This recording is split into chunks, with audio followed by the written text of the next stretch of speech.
자, 먼저 어린이들에게 좀 물어보겠습니다. 조금 어려울 수 있는 질문인데 한번 생각하면서 대답해 보십시오. 혹시 선지자들 중에서 성경책을 기록한 선지자 이름을 말해볼 수 있나요? 누가? 말해보세요. 네, 말라기, 예레미야 다 좋은 선지자예요. 그러면 성경책을 기록하지 않은 선지자들 중에서 하늘에서 불을 내려오게 했고 죽지 않고 하늘로 올라간 선지자가 누군지 아시나요? 엘리야. 네. 대표로 말했습니다. 잘했어요. 엘리야 선지자인데 이 엘리야 선지자를 이어서 하나님께서 선지자로 삼으신 분은 누굴까요? 엘리사. 네, 역시 대표입니다. 네. 열왕기상과 열왕기하는 대부분 이스라엘의 왕과 유다의 왕들과 연관된 일을 기록해 놓은 성경책입니다. 그런데 특별히 열왕기하 2장에서 8장은 엘리사 선지자가 행한 일들을 아주 집중해서 기록하고 있습니다. 오늘 본문을 세 가지로 나눠 살펴보려고 합니다. 첫째는 본문의 내용, 둘째는 본문의 특징, 세 번째는 본문의 의도. 첫째입니다. 본문의 내용. 오늘 본문에는 두 개의 사건이 기록되어 있습니다. 38절에서 41절이 첫 번째 사건, 42에서 44절이 두 번째 사건입니다. 38절입니다. 엘리사 선지자가 다시 길갈이라는 마을에 왔습니다. 이 마을은 요단강 옆에 있는 큰 성, 여리고, 그거 옆에 있는 동네가 아닙니다. 그것과 이름은 같지만 실제는 다른 산지에 있는 마을입니다. 그런데 이때 길갈은 살기가 매우 힘들었습니다. 흉년이 들었기 때문입니다. 근데 이곳에는 선지자 생도가 있었습니다. 이렇게 한 사람을 말하는 게 아니고 선지자 생도들 여러 사람이 있었습니다. 이들은 하나님 말씀을 잘 배워서 그 말씀을 전하려고 훈련을 받는 오늘날의 신학 대학생 같은 분들입니다. 이들이 자신들의 선생님이요 대선지자인 엘리사 앞에 앉아 있었습니다. 무엇을 하려고 앉아 있었는지는 정확히 알 수는 없겠지만 아마 가르침을 받으려고 모여 있었다고 생각할 수 있겠습니다. 그런데 선생님이신 엘리야의 입장에서 보면 이거 흉년이 들어서 제대로 먹지도 못한 자기 제자들을 보니 정말 측은했습니다. 그래서 이들을 먼저 먹이는 것이 우선이겠다라고 생각하십니다. 그래서 선지자는 자기를 돕는 사환에게 큰 솥을 걸고 이 제자들을 다 먹일 수 있도록 국을 끓여라 이렇게 명령합니다. 그런데 뭐 끓일 게 없어요. 먹을 게 없어요. 39절입니다. 그래서 한 사람이 들판에 나가 먹을 만한 것이 있나 찾아봅니다. 채소를 발견합니다. 여기서 채소는 오늘날처럼 밭에서 기르는 것을 의미하지 않고 그저 땅에서 나는 푸른 것들을 다 통틀어서 말하고 있는 것입니다. 이렇게 찾다가 야등덩굴을 만나게 되는데 이것은 국어사전을 보면 야생 등자나무인데 야자과에 속하는 나무로서 열매가 노랗게 익는 것이라고 합니다. 그런데 이상하게 이 나무에서 딴 열매는 들외입니다. 들외. 나무는 등자나무인데 이 나무에서 딴 것은 들외라는 것은 매우 이상합니다. 이것은 마치 사과나무를 만났는데 이 사과나무에서 딴 것은 포도였다라고 말하는 것과 같습니다. 들외라는 말에서 외는 오이의 준말입니다. 그러니까 들외는 야생 오이입니다.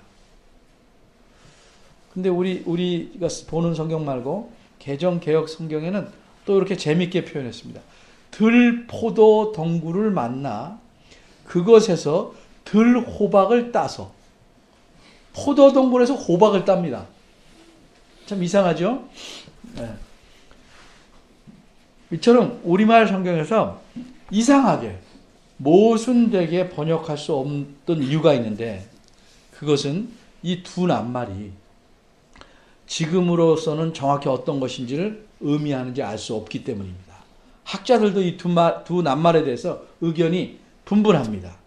그 시대에 있던 식물이 지금까지는 남아있다면 그것이 무엇인지 알아낼 수 있겠지만 그렇지 않아서 어쩔 수 없이 모순이 되는 거 알지만 어쩔 수 없이 어울리지 않는 두 낱말을 사용해서 가지나무를 만나서 고추를 땄다 하는 식으로 번역한 것입니다. 어쨌든 이 두 낱말이 쓰였으니까 간단히 설명하겠습니다. 야생 등자나무의 열매는 큰 오렌지만한데 둥그렇고 색깔은 노란색이었다고 보는 견해가 지배적입니다. 그리고 들외, 즉 야생 오이는 어른의 손가락만한 길이에 이 정도 되겠죠. 두께는 약 3cm 되고 초록색을 띈다고 합니다. 어쨌든 분명한 사실은 이 야등 열매와 들외가 공통점이 둘 다 무지무지하게 쓰다는 겁니다. 그러니까 먹거리를 찾으러 나갔던 사람은 그것들을 따서 이건지 저건지 모르지만 자기 옷, 옛날에 이렇게 긴 망토 같은 걸 입었으니까 마치 치마 앞자락을 들듯이 그렇게 들어서 거기다 가득 담아왔습니다. 물론 이것으로 끼니는 메울 수는 없지만 배고픔을 조금이라도 면하려면 먹어야 했습니다. 그럼 여럿이 먹으려면 어떻게 하는 게 좋겠습니까?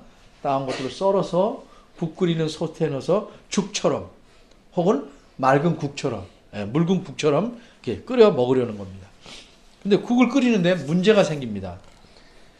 만일 이 따온 것들이 무엇인지를 그들이 알았다면 이것들을 넣고 국을 끓이지는 않았을 겁니다.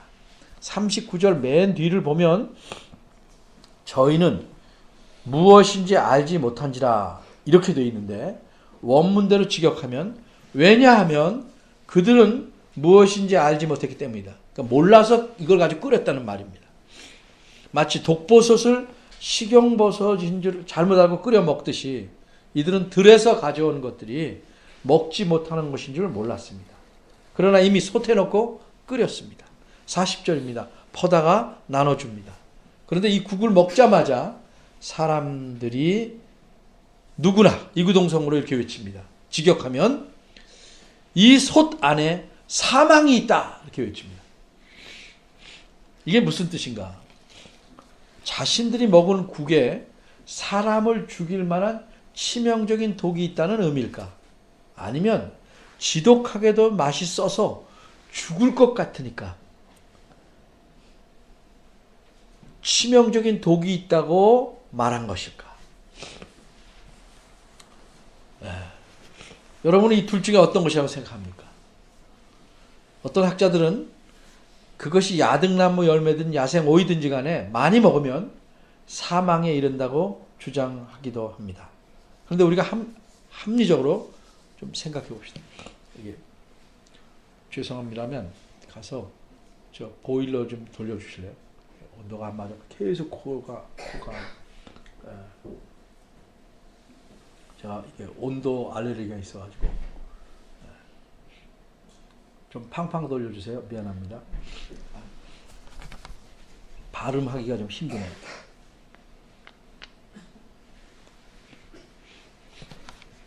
그럼 합리적으로 한번 생각해 봅시다. 그것으로 국을 끓인 사람도 39절 하반절에 있는 대로 그것이 무엇인지 모르고 끓였습니다. 그런데 그것을 다 섞어서 그 국을 먹는 사람이 맛만 보고 어떻게 독이 있는지 없는지 알 수 있겠습니까? 그리고 그 안에 정말 먹으면 죽을 만큼 치사량이 넘는 그런 독이 있는지 어떻게 알 수 있습니까? 전혀 알 수가 없습니다. 따라서 우리가 내릴 수 있는 합리적인 결론은 그것을 먹자 그 맛이 너무 쓰니까 더 먹으면 죽을 것 같은 느낌이 들어서 사망이 있다 이렇게 말한 것으로 보는 것이 옳겠습니다. 어쨌든 모든 사람들이 그것을 먹기를 포기합니다. 도저히 먹을 수가 없었습니다. 그런데 많은 사람이 먹을 수 있도록 끓여놨어요. 못 먹으면 모두들 배를 골아야 합니다. 이 사망과 같이 쓰디쓴 맛을 본 사람들은 그 맛을 보자 엘리사 선지자를 하나님의 사람이요 이렇게 불렀습니다. 이건 단순히 쓰다는 사실만을 알리는 것이 아니고 그 일을 해결해 주실 것을 기대하는 겁니다. 그러자 선지자는 그들의 기대에 맞게 해결책을 내놓습니다. 41절입니다. 선지자는 가루를 가져오라고 말합니다. 이거는 어떤 해독 가루를 가져오라는 게 아닙니다. 왜냐하면 독이 있다 한들 무슨 독인지를 분석해보지도 않았는데 어떤 해독제를 가져올 수 있겠습니까?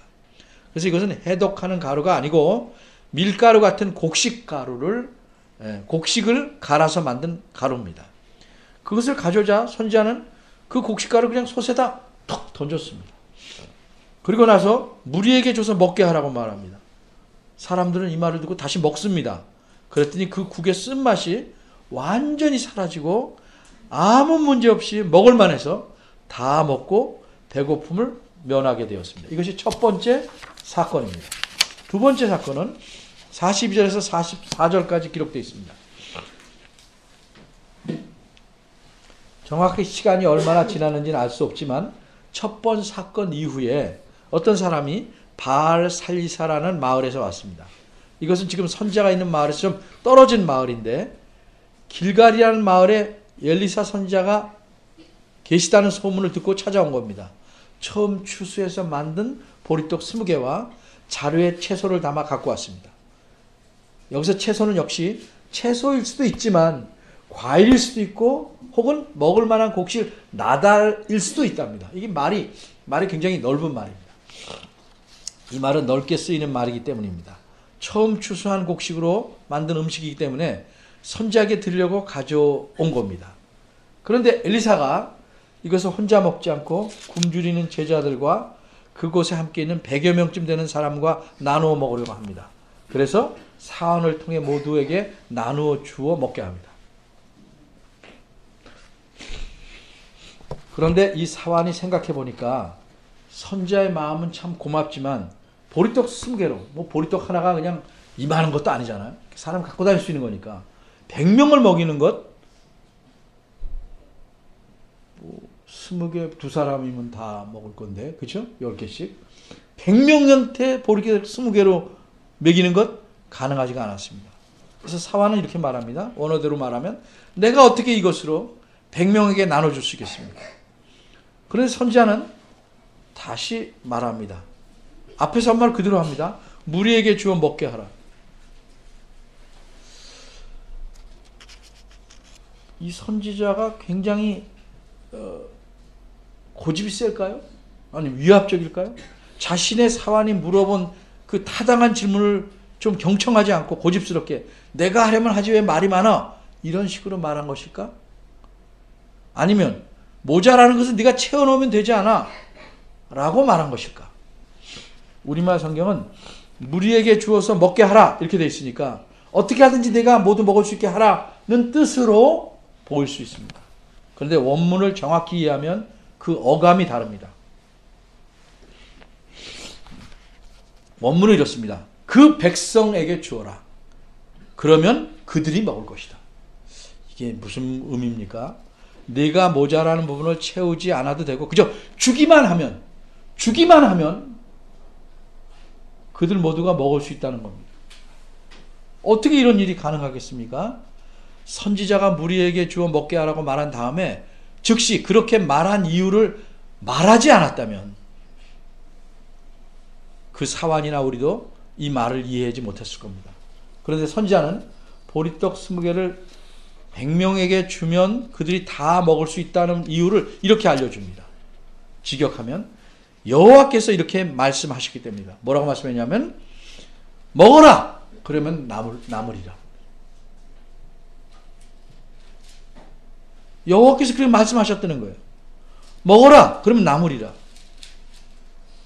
사환은 보리떡 20개로는 100명을 먹이기에 어림도 없다고 말하는데 선지자는 개의치 않고 여호와의 말씀에 따라서 나눠주면 오히려 남을 만큼 풍족할 것이라고 합니다.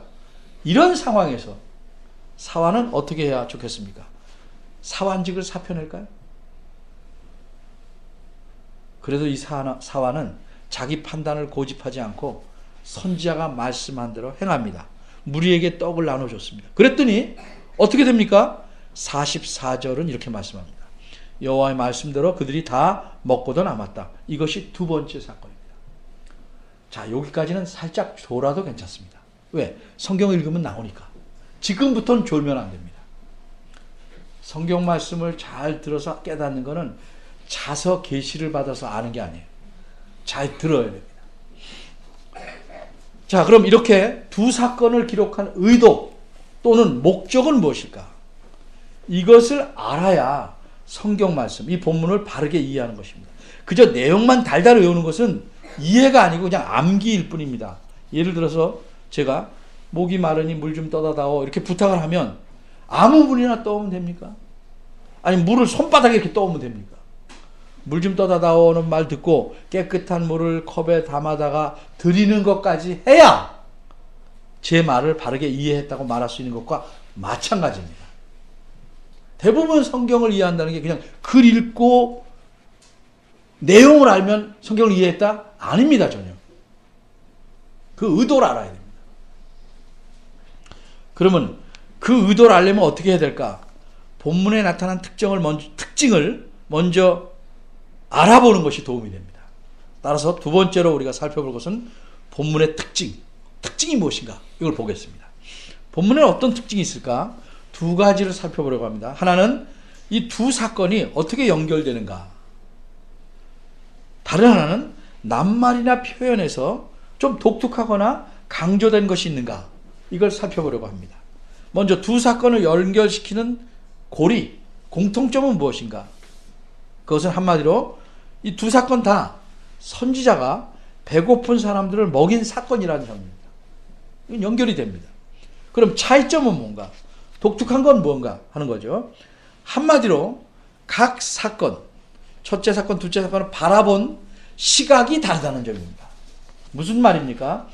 첫 번째 사건은 배고픈 사람들 전체의 관점에서 그 사건을 봤습니다.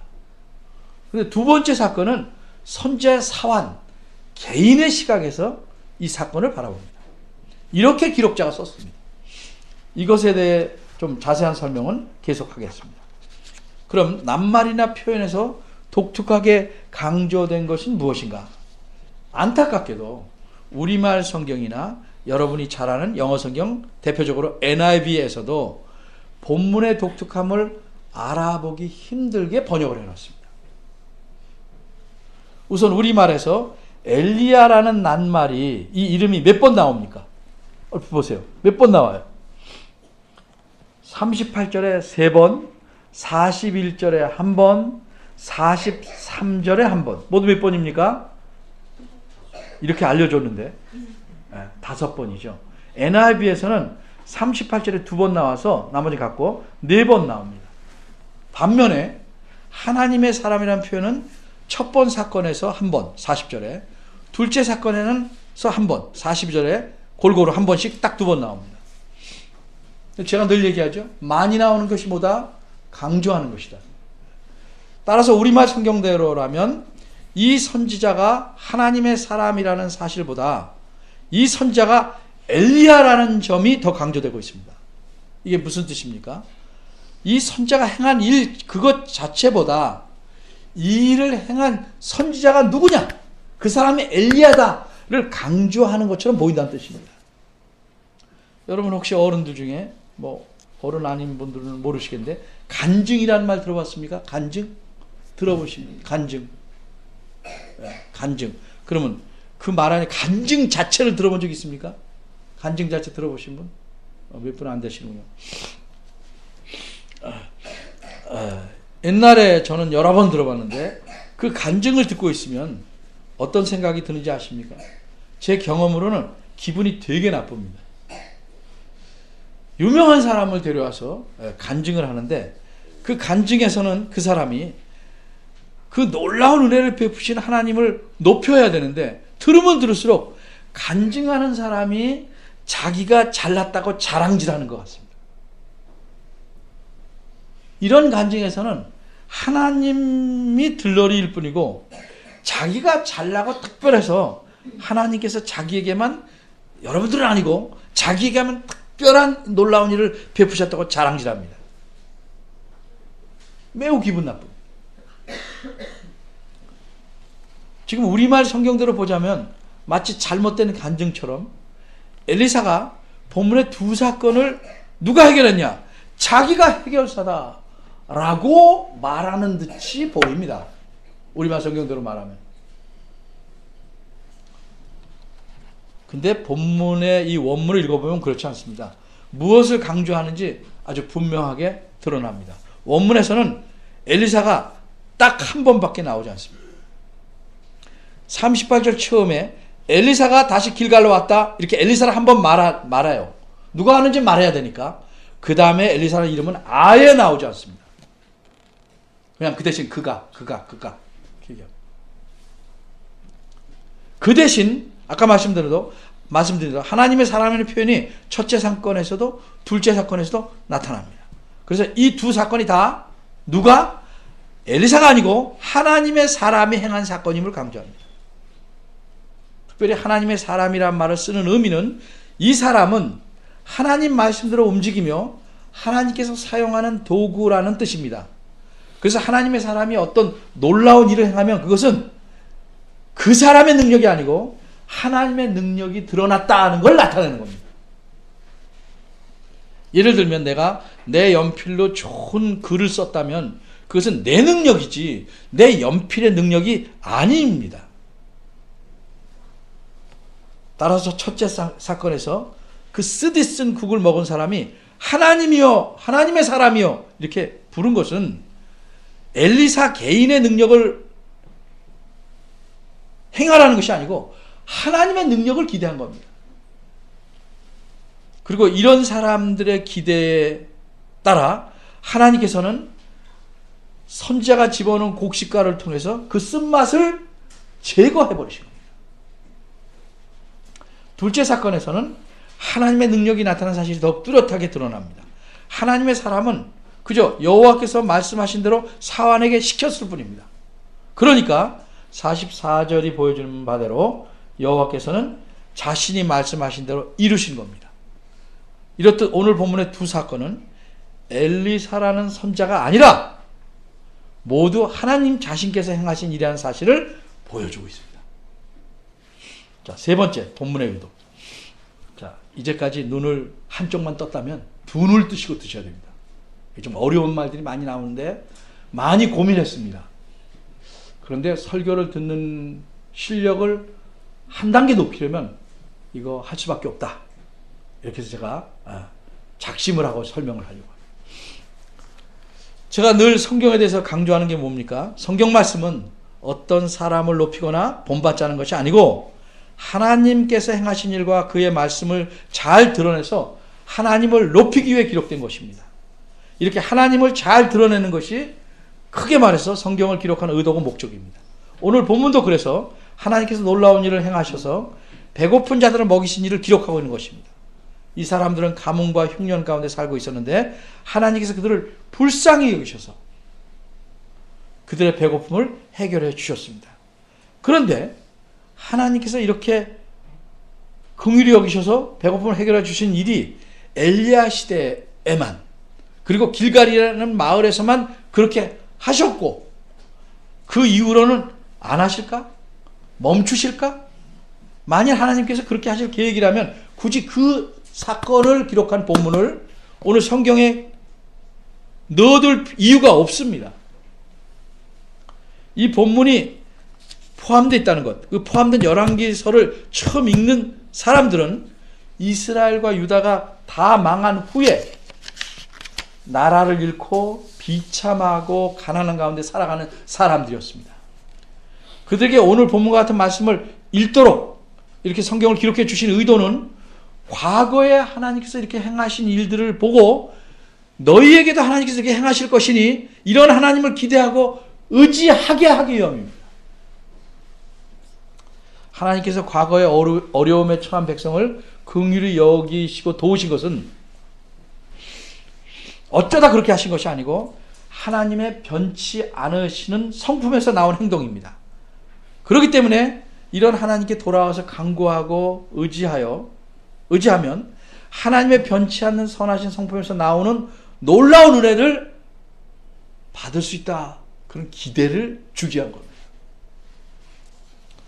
이처럼 하나님의 변치 않으시는 성품과 그의 의례로 행동에 근거하여 성경을 일관성 있게 이해하려는 성경 연구 방법, 제가 계속 쓰고 있는 방법을 어려운 말로 예표론이라고 합니다.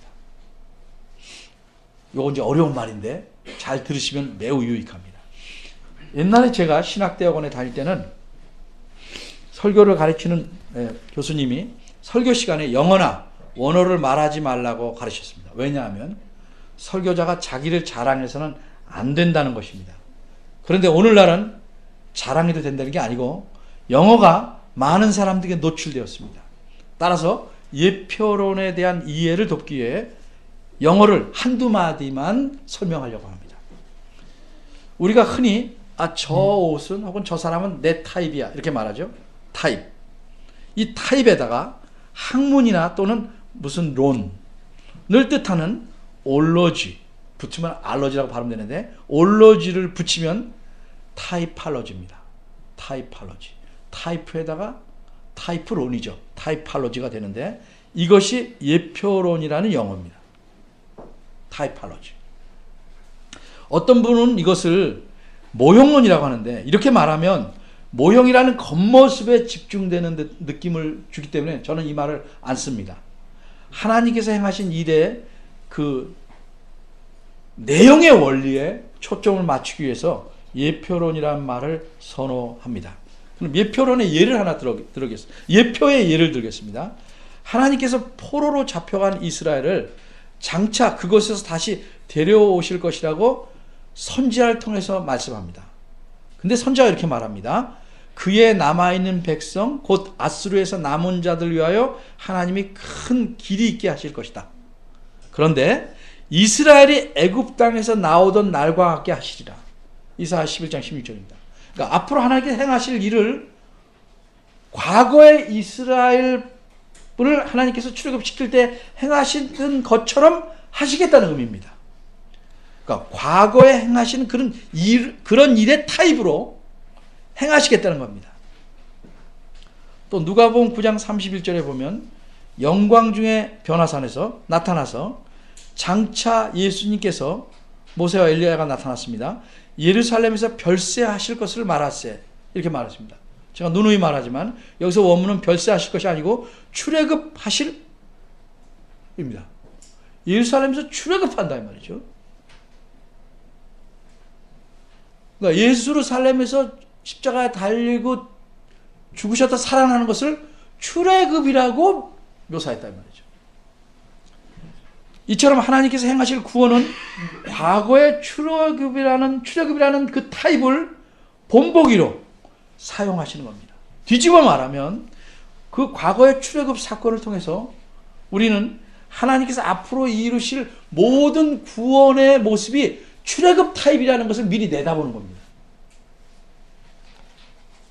이처럼 하나님께서 과거에 행하신 일과 앞으로 행하신 일들 간의 연관성을 연구하는 것이 예표론입니다.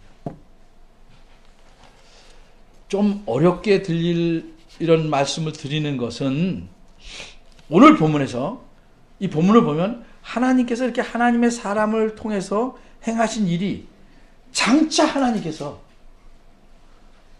그런 일, 그런데 더 크고 놀라운 일을 행하실 것을 기대하게 만들기 때문입니다. 그렇습니다. 그럼 여러분 오늘 본문의 사건을 통해서 여기서 끝나는 게 아니고 앞으로 있을 어떤 사건을 내다볼 수 있습니까?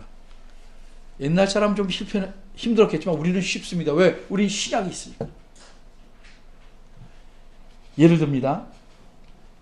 예를 들면 하나님께서 예수 그리스도를 통해서 행하신 사건이 머릿속에 떠오를 겁니다.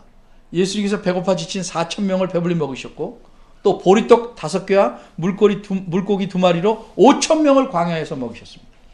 오늘 사건과 비교하면 하나님께서 자기 백성을 불쌍히 여겨서 베푸신 일이라는 점에서 같습니다. 그 규모는 엄청납니다.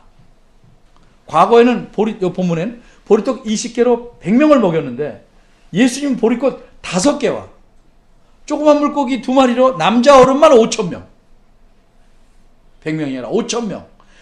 여성과 어린 합치면 최소한 10,000명 이상을 배불리 먹이시고 12바구니가 남았습니다.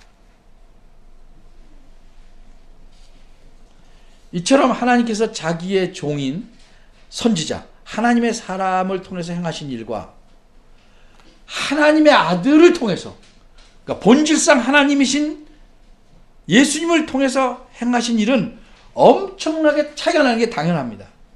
그리고 그 은혜의 폭도 굉장합니다. 그러니까 구약의 사건들을 통해서 장차 그리스도께를 통해서 나타날 행하실 하나님의 큰 은혜, 놀라운 일을 바라보게 하는 것입니다. 그런데 어째서 이런 사건들이 구약과 신약에 거듭 나타납니까? 예수님 믿는 우리로 하여금 이 사건들을 보고 깨닫게 하려는 겁니다. 굵게 말해서 예수님이 어떤 분이신가, 누구를 믿고 살아야 하는가, 이런 것들을 깨달아서 바르게 믿게 하기 위한 겁니다. 근데 불행하게도 사람들은 잘 깨닫지 못합니다. 예수님 당시의 사람들이 이런 일을 행하신 예수님에 대해서 어떤 반응을 보였습니까? 요한복음 6장 14절에 보면, 이야, 이 사람이야말로 이 세상에 오실 구약 성경에서 말한 그 선지자다, 이렇게 감탄을 합니다. 그런데 그 다음에 어떻게 한지 압니까? 예수님을 억지로 잡아서 임금을 삼으려고 합니다. 왜 그랬을까요? 그래야 얻어먹을 수 있으니까. 그러자 예수님은 어떻게 했습니까? 그들을 뿌리치고 혼자 산으로 떠나십니다. 여기서 의문이 생겨요. 왜 예수님은 배불리 먹이셨던 무리들을 놔두고 혼자 가버리셨을까? 예수님 나중에 이렇게 설명합니다. 사람들이 나를 찾는 것은 떡을 먹고 배부른 까닭이다. 거기서 그친다는 거죠. 왜 예수 믿는가? 예수님에게 관심이 없어요. 떡고물에만 관심 있는 거죠.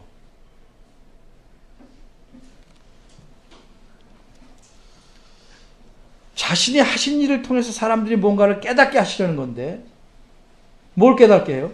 33절 이후부터 보면 예수님은 자신이 생명을 주는 양식이고 그 양식이라는 게 바로 예수님 자신이다, 이걸 좀 깨닫게 하려는 건데 그들은 그러지 않았다. 우리가 잘 아는 대로 사람들은 손가락이 가리키는 달은 안 보고 손가락만 계속 보고 있었단 말이죠. 예수님께서 행하신 일을 통해서, 야, 이분이야말로 나를 살리시는 영원한 양식이다, 이분을 내 구세주로, 주인으로 모셔야겠구나, 이렇게 깨달아야 되는데 이런 깨달음은 없고, 아, 이분 따라가면 떡이 떨어지네 라는 데만 관심이 있었다는 거죠. 여러분, 왜 예수 믿습니까? 네? 예수님 당시 유대인들하고 크게 다릅니까?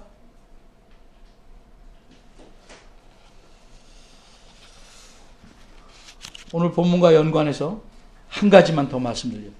깨닫기는 그럼 깨달았는데 어중간하게 깨달아요. 그래서 확실하게 깨닫는 것이 무엇일까요? 그 순종하는 것의 차이, 거기에 대해 말씀드려요. 하나님 말씀에 순종하는 건 사람들에게 두 가지 유형이 있습니다. 근데 이 두 가지 유형이 오늘 본문에서 잘 나와 있습니다. 첫째 사건에서 생각해 볼 수 있는, 선지자가 국을 끓여서 주게 하니까 다 순종해서 국을 먹습니다. 어떻게 됩니까? 순종하면 바로 배부른 게 아니고 맛이 너무도 써서 죽을 것 같습니다. 순종해도 넘기 힘든 어려움이 생길 수 있습니다. 그래서 대부분의 사람들은 조금 순종하다가 어려움이 생기면 포기합니다. 그리고 더 이상 순종하지 않고 제 마음대로 합니다. 왜 사람들은 어려움이 오면 순종하던 걸 포기할까? 그저 순종을 한두 번만 하면 자기가 원하는 대로 다 하나님이 이루어 줄 거라고 기대하기 때문입니다. 다시 말해서 순종을 내가 했으니까 대가로 뭘 달래는 거죠. 근데 순종은 이런 대가를 바라고 하는 게 아닙니다. 순종은 이미 베푸신 은혜 때문에 하는 것이고 그분이 내 주인이기 때문에 기꺼이 하는 것입니다. 어쨌든 본문을 보면 이 어려움에 처한 사람은, 순종해서 그 국을 먹은 사람들은 어떻게 했습니까? 하나님의 사람이여 라고 그분을 불러 자기들의 그 상황을 말하고 도움을 바랬습니다. 여기서 우리가 뭘 알아야 됩니까? 우리도 순종하다가 어려움을 닥치면 포기하는 게 아니고 하나님께서 도와주시길 간구하고 이 어려움을 넘어가야 됩니다. 둘째 사건에서 그럼 생각해 볼 수 있는 점 뭡니까? 둘째 사건은 사환의 시각에서 본 겁니다. 사환은 하나님의 사람이 주시는 명령이 아예 불가능한 것으로 보았습니다. 성경 말씀대로 하자면 손해가 되고 그렇게 해서는 안 될 것 같이 보일 때 대부분의 사람들이 어떻게 합니까? 성경 말씀대로 하지 않습니다. 자기 생각이 항상 성경보다 우선입니다. 우리 교회도 전체적으로 보면 개인적이 아니고 이제 겨우 주일날 결혼식에 안 갑니다. 주일날 여행하는 일을 멈춘 정도입니다. 이제 겨우. 지난 주간에 제가 어떤 분의 부탁으로 어떤 상점에 갔습니다. 그 보니까 직원이 교회 나가는 것이 확실해 보입니다. 친절하고 그래요. 또 뒤에 뭐 교회 나가는 표시도 있어요. 그래서 제가 물었습니다. 주일에도 일하십니까? 일한대요. 제가 물었죠. 어떻게 주일에 일할 수 있습니까? 일부 예배만 보고 온다는 겁니다. 참 슬펐죠. 언어 유희를 좀 하자면 예배를 보고 오는 겁니다. 구경하고 오는 것 뿐입니다. 근데 그것도 전체가 아닌 일부만 보고 오는 겁니다. 일부 예배니까. 이거 언어 유희예요. 이런 교인들이 교회 안에 태반입니다. 어찌 그러고도 예수를 믿는다. 그래 말할 수 있겠습니까? 부끄러워서 말하지 않아야 됩니다. 이게 양심적입니다. 오늘 본문을 한번 보십시오.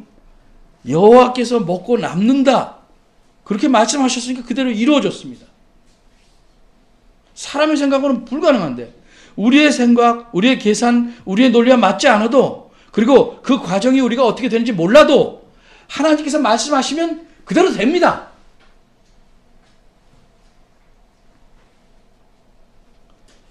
하나님 말씀인 성경대로 순종하면 불가능한 일도 일처럼 보이는 것도 이루어지는 겁니다. 한 분명한 예를 들어보겠습니다.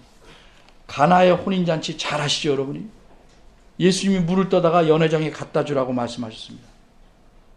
그 떠간 물이 어느 시간에 변화했는지 모르지만 종들이 물을 뜰 때는 분명히 물이었습니다. 근데 손님들이 마실 때는 가장 좋은 포도주로 변해 있었습니다.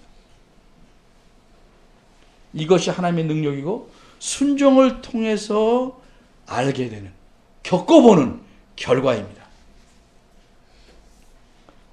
순종을 해봐야 하나님을 얼마나 하나님 신실하시고 능력이 있는지를 아는 겁니다. 이론으로 되는 게 아닙니다. 2019년 제가 언어유희에서 올해는 2019년이다. 일구는 해다. 이렇게 말씀드렸습니다. 이 핑계 저 핑계 이런 계산 저런 계산으로 불순종하던 마음을 좀 일구어서 뒤바꿔서 좀 순종하는 마음으로 올해 만들어 봅시다. 그래서 하나님을 정말 기쁘시게 하는 성도 여러분이 모두 되길 바랍니다. 하나님께 철저히 순종하면 하나님께 우리를 긍휼히 여기시고 우리의 삶을 책임지십니다. 그런 하나님을 많이 겪어보시기를 바랍니다. 기도하겠습니다. 하나님 감사합니다. 저희의 머릿속은 성경에서 배운 여러 지식으로 어느 정도 차 있지만 저희의 손과 발과 마음에는 하나님은 저 먼 동떨어진 곳에 계신지 돌이켜봅니다. 우리의 생각, 우리의 계산을 앞세우지 않게 하시고 오직 주의 말씀을 가장 우선으로 삼고 하나님의 말씀에 따라 살아가는 저희들 되도록 도와주시고 이렇게 살아가려고 힘쓰는 저희들을 긍휼히 여겨 주시옵소서.